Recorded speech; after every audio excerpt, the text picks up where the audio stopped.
Good to have you back. Today we're taking a look at soloing over a pop type of progression, the simple pop progression in this case. We're in the key of G, and the G would be the 1 chord, E minor would be the 6, C would be the 4, and D would be the 5 chord. The bass movement for that would be...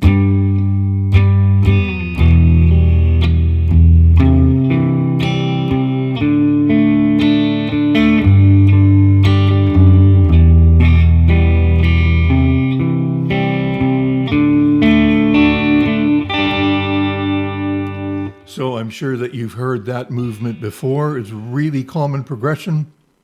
1, 6, 4, 5. Think of Stand By Me, that classic tune. That was 1, 6, 4, 5. But this can be done in a number of permutations. I mean, we could start on the 6 chord. We could start on the 4 chord. We could start on the 5 chord, right? Now, the first thing we want to do, preparing for this exercise, and that's what this is all about, is to be able to play along with a track like this and work it into your practice routine. First thing you do is find G chords up and down the fretboard. Open position. So, inversions of the G chord. Right, work around.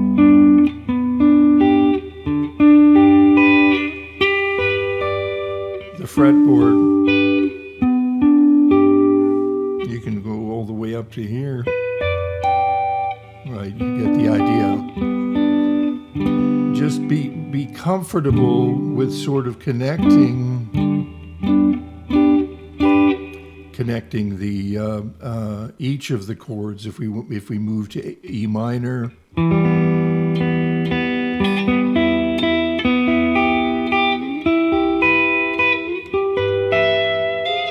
For instance, C,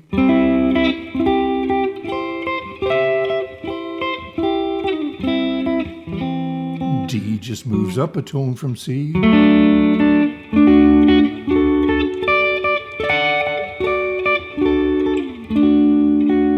then G. Okay. So the first thing that you can do in the play-along portion of this is just play your triads, connect your triads, and let's try that. Won't spend too long in this region, but it's important.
So on. What do these chords have in common? Let's take a look at the notes in the chords. G, B, D, E, G, B, C, E, G, and D, F sharp, and A. What they have in common, if you took all of those notes, it would have, in terms of a scale, would be a G major scale. So all of these chords come out of a G major scale. So I could play a G major scale over this whole thing, and it would, sound okay. It'd probably sound like I was playing a scale. But again, it's a good place to start.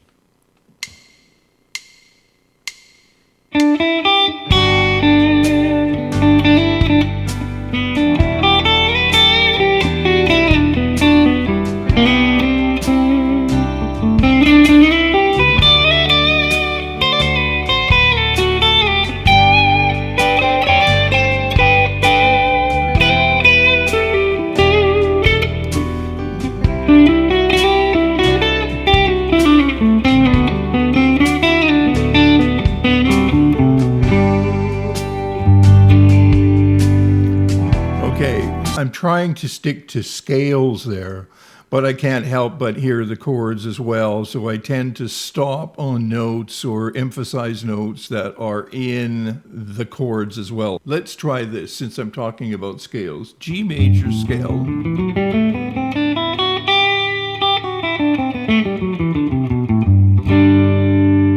Now, if I take two notes out of that scale, I take the C out, right, the fourth degree, and I take the seventh degree out of a G major scale, I end up with a pentatonic, in this case, a major pentatonic.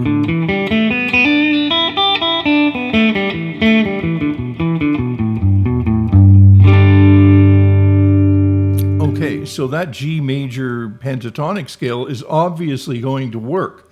The G major pentatonic scale is relative to the E minor pentatonic, right?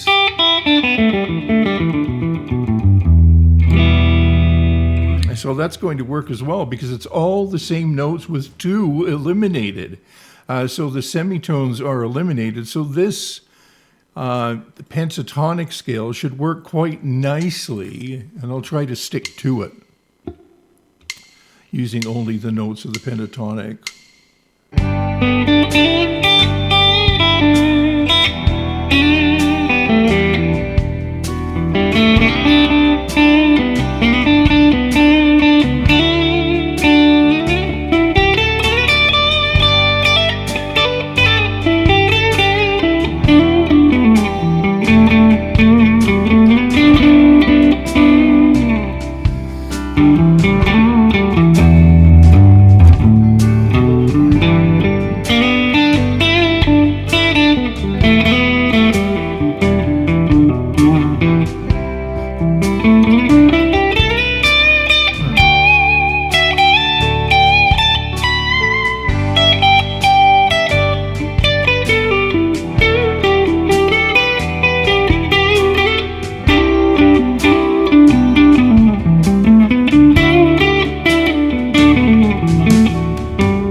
It's a challenge to stick just to the notes of a specific scale, and that's exactly what I'm trying to do here so that I can demonstrate the sound of that scale. If you're thinking in G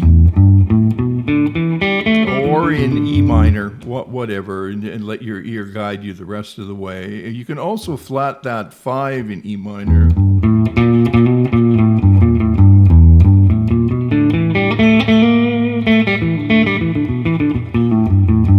And that's probably going to be a fairly effective note as well. You know, I'll just briefly see if I can squeeze this in here.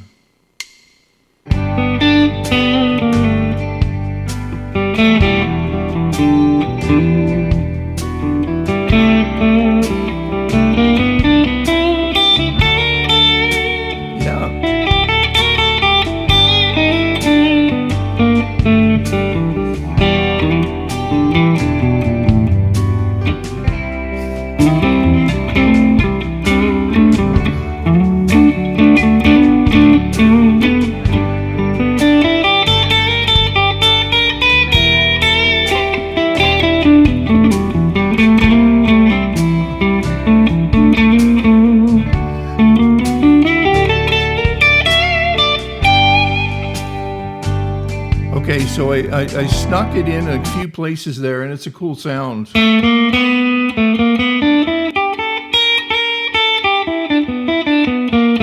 it's a cool sound in either major or minor. In major, we would be looking at that as the flat 3. And if we were in minor, it would be the flat 5. Okay, and finally, always be aware of the top note of the chord you're playing.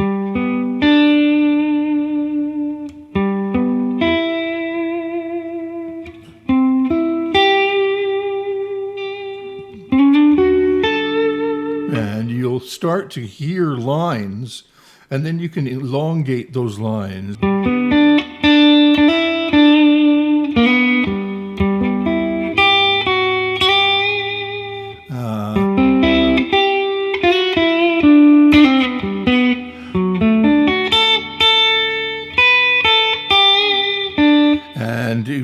obviously the trick is to try to create melodies that make sense.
Okay, I hope that gives you an idea of the style I'm talking about here. It's a great style, and the challenges with this style are getting your fretboard, cased with your triads wherever they are on the fretboard, and doing that same idea with each chord, so the triads of each chord, and then you're connecting those triads with the diatonic scale of G major that they all have in common, right? But you sort of have to end on a chord tone on a strong beat, which is something that I didn't mention, but I'm sure that you know what I mean. Chord tone on a strong beat is what I'm talking about here. So I'll start right at the top.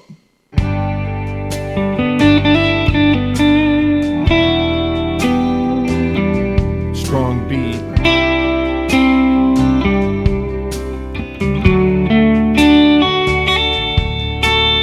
Chord tone. Chord tone. Chord tone. Chord tone, right? Sort of. So you're always defining the chord of the moment by pouncing on that strong beat, whether it be the root of the chord, the third of the chord, or the fifth of the chord. The most desirable note is going to be a note that is not in the previous chord, so that you're defining that new chord. G, B, and D chord does not have an E in it, so that's why I'm tending to sort of move toward that E when I go to that E minor chord.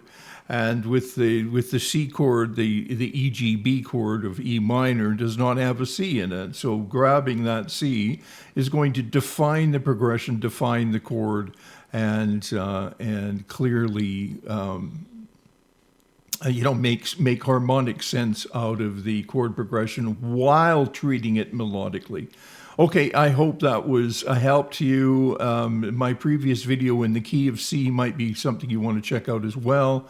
Thanks to the Practice Jazz people that put out this video, and I will link that in the description so that you can use this same play-along track, which is a nice play-along track, a nice, slow, easy tempo. Sometimes those slow tempos are hard to keep pushing forward in terms of interest in lines.